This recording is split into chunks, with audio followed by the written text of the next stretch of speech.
lalabas na sana ako. Ino-open ko kasi yung mga bintana para yung hangin ma-clean. Ino-off ko yung heater. Naka-ano na si jacket.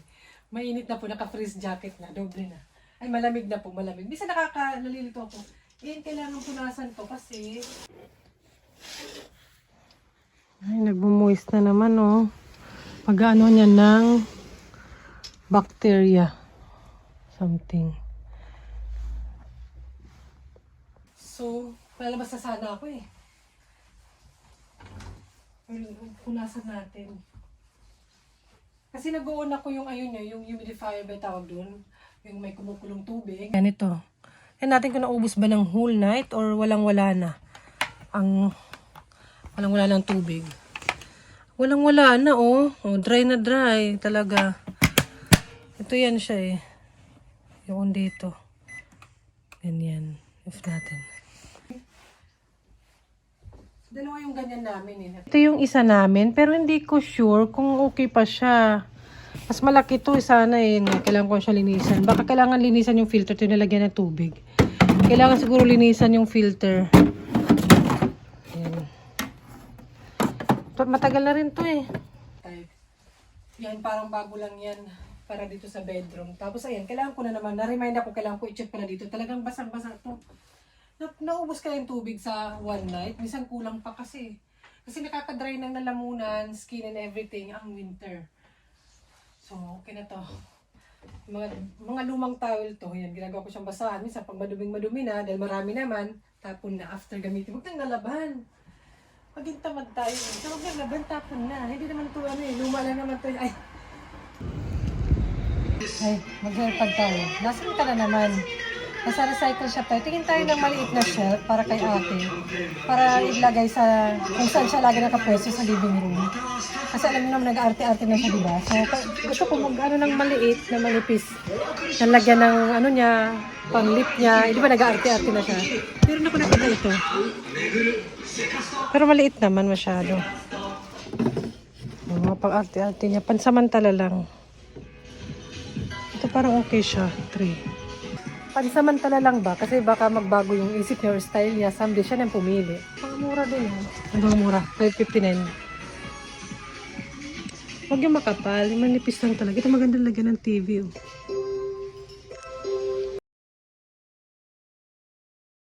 Magaganda pa eh. Ito maganda dresser din eh. Pero someday na siya nang pumili. Pag muna ngayon. Ang mura na. Bitbitin ko sa bike.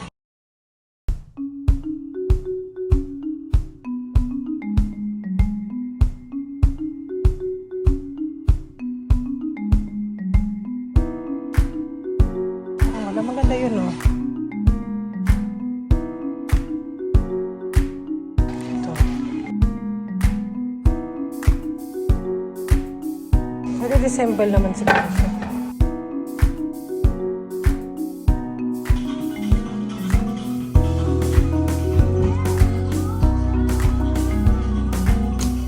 Wala. Wala pa to. Ito, lalagyan to ng mga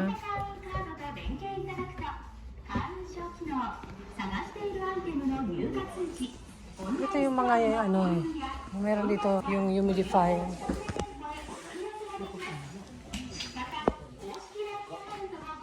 Para sa winter.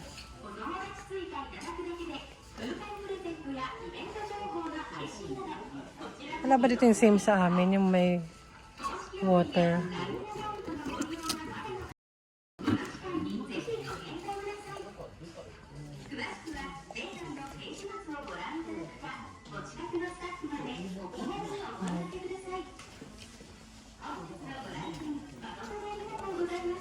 Ito almost same siguro.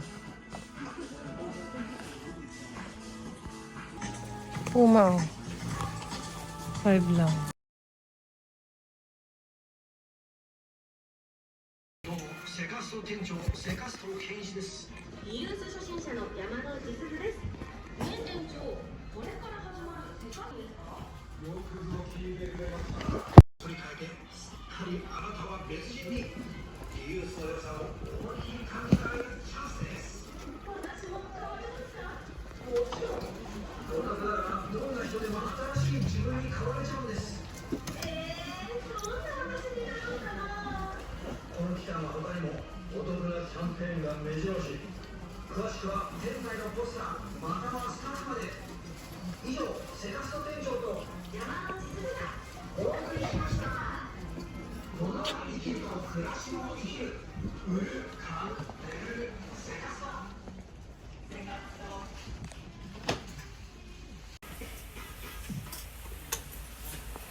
Mag-try naman tayo mag-budget ng pang Noche Buena na 500 yen. Ang cabbage, murang cabbage today. Murang cabbage. Pang-pansit. Pang-pansit lang yun. Huwag tayo mag-expect. Kung gusto nyo malagyan ng bell pepper, ayan ang bell pepper. Sibuyas. Ano pa ba? Ano pa bang sahog ng pansit? Celery. Celery. Ano pa ba? Sibuyas, pero frozen siya. Pero namang hindi ito. Carrot. Sibuyas, magkano? Ayan. Magkano na lahat yun? Pansahog pa lang ng bihon.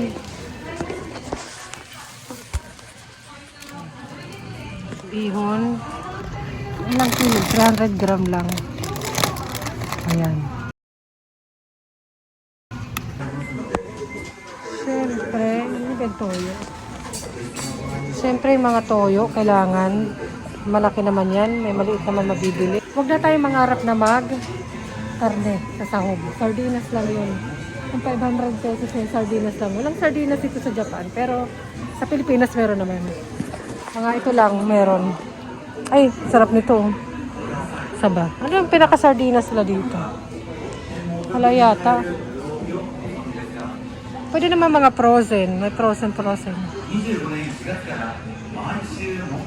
Murang kape. Pag kape na lang, huwag na mag-soft drink. Ayan, ito lang yung sardines dito. Walang masyado. Pwede na yan, pampalasa. Gusto mo rin naman yan. Huwag na tayo mangarap mag-fried chicken, mahal.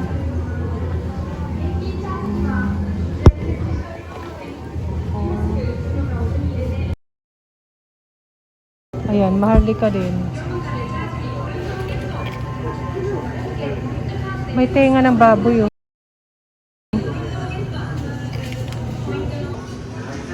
Sarap.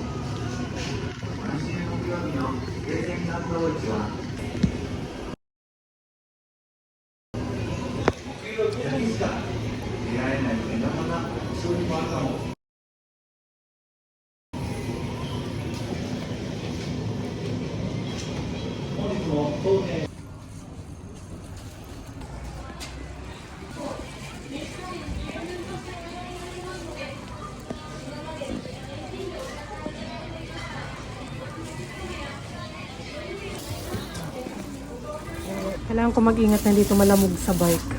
Baka malamog to eh.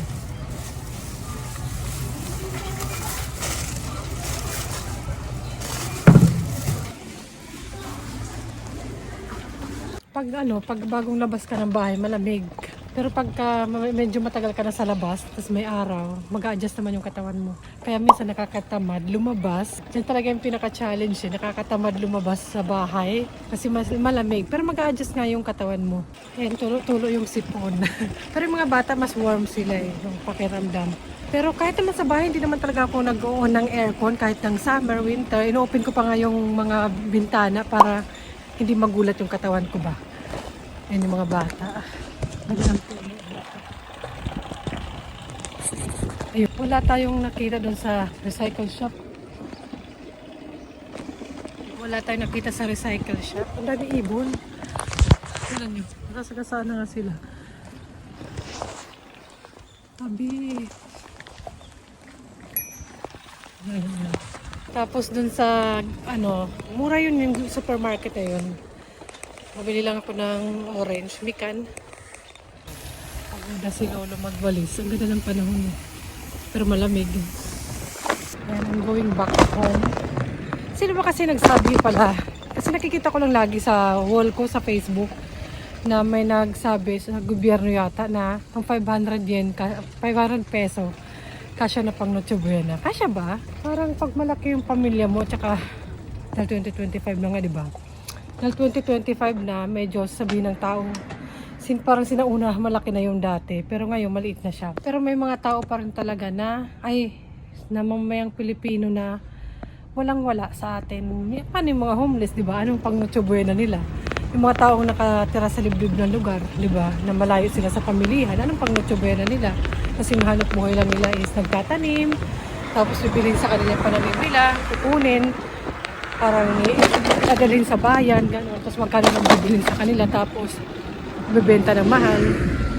Para sa iba, malaki na rin yun, ha? Para sa iba, kung iisipin, baka tumutuloy sipon ko, kung iisipin ba, ganda naman dito mga iba, kung para sa iba, okay na rin yun. Bakit mamimigay ba daw ng 500 pang Noche Buena? Okay na rin, tanggapin nyo. Ganun.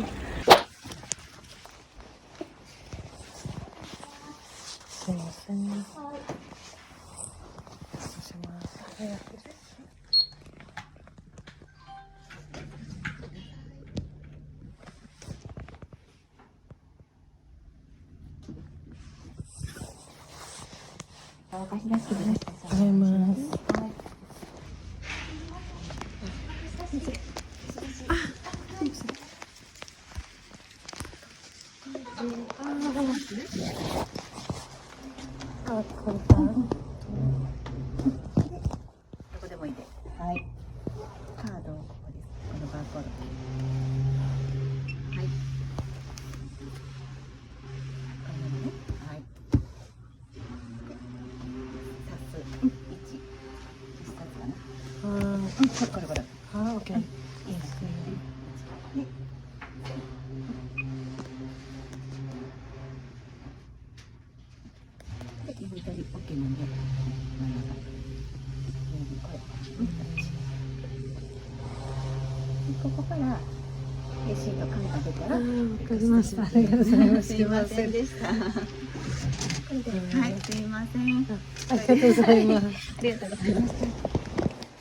Driving zero. Bakit naman yan? Hi! Ito, nakauwi na naman po. Laging gumugora si Jackie. Ako talaga hindi mapakali sa bahay. Tsaka may gagawin din ako sa labas. Kasi pumunta ako ng library, kinuha ko to. Book na to. Okay din ang library At least 1,700 yen. 500 pesos na sinasabing budget Parang Noche Buena, parang mas mahal pa tong libro.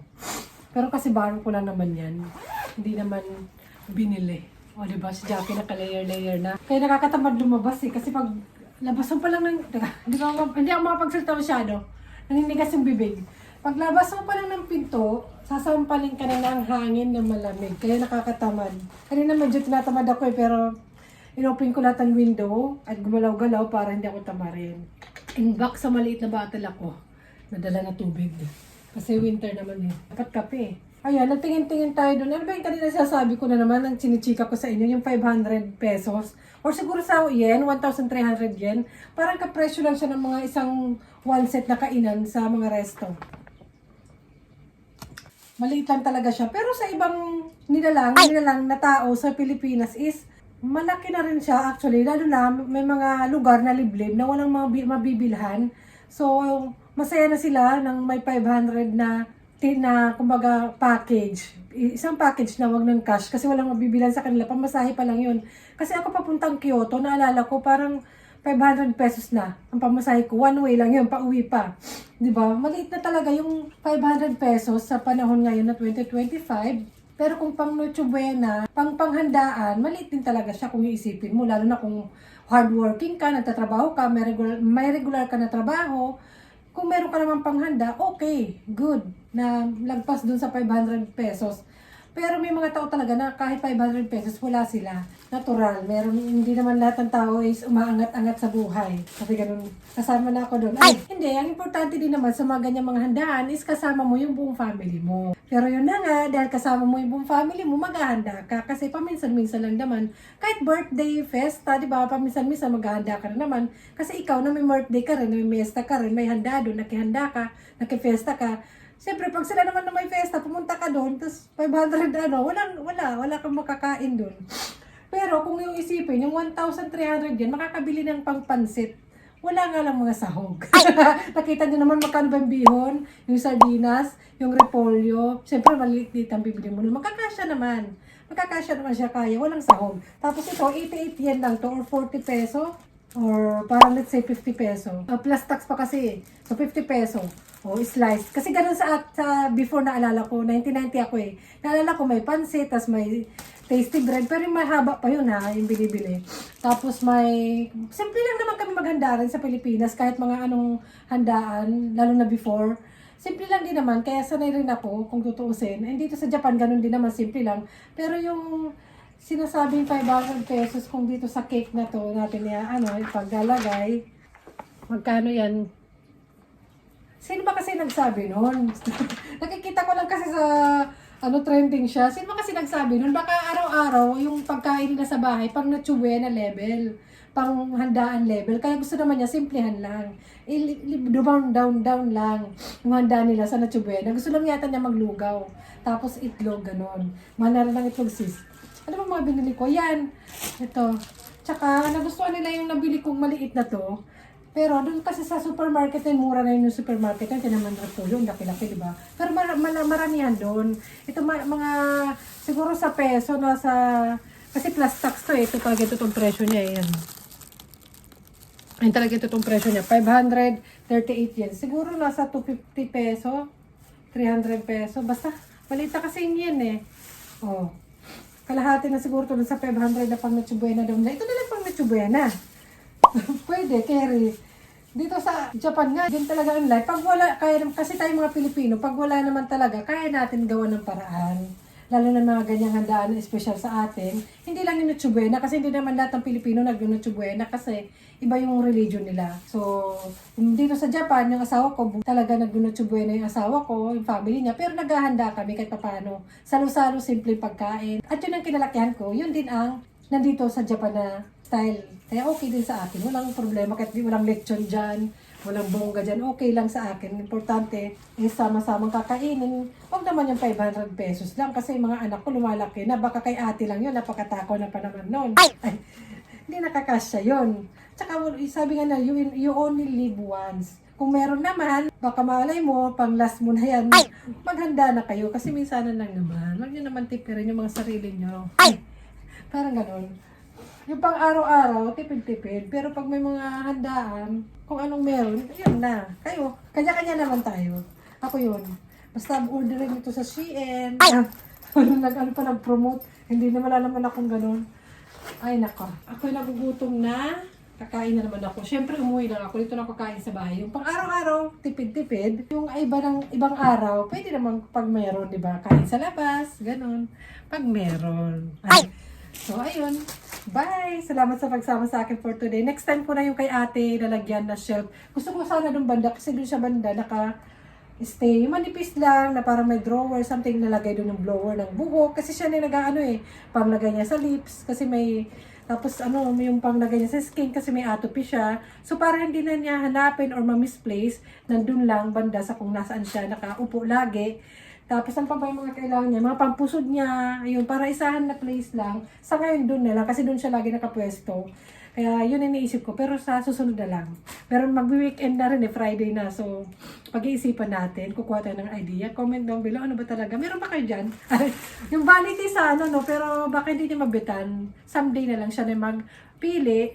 Kasi mura na yung sa second hand shop. Doon lang sa bedroom niya, may bedroom na rin naman kasi siya. Pwede na siya magpili noon with papa. Ay, asawa ko hindi naman yung mahilig mag-recycle shop kasi forever naman daw or matagal naman ang gagamitin. Kaya yun na daw sa bago na daw. Ay! Okay lang. Bye! Ayan, dito tinalagyan. Malaki na bili ko eh. Yan ako kakain. Charot. Ayan. Ayan siya, yung presyo niya. Magkano ba sa peso? Marami na siya kung ano kung sa peso. Marami na to Mahal din natang mikan sa Pinas. Mas masasarap pa dito. Dapat mix na lang. Dapat assorted. May mansanas, lahat orange, lahat mikan. Mikan, pwede maging pangalan niya ng babae. Si Mikan. Nagdesisyon. Pala desisyon ako sa magiging anak niyo. O, diba? May maliit. Ito ang to apo na apo. O, diba? Huwag natin tipirin. Tinitipid na lang ang Christmas tree dahil aesthetic. Aesthetic. Pero ang mikan, wag. Mas malaki pa yung mikan sa decoration. Ano ba? Your Tomodachi house? What name? Kakauwi mo lang eh. You just come back home and go out again. Dinner ha? At syempre, ang ate din may gora with kanyang friendship. O diba, iniiwan na lang talaga nila ako.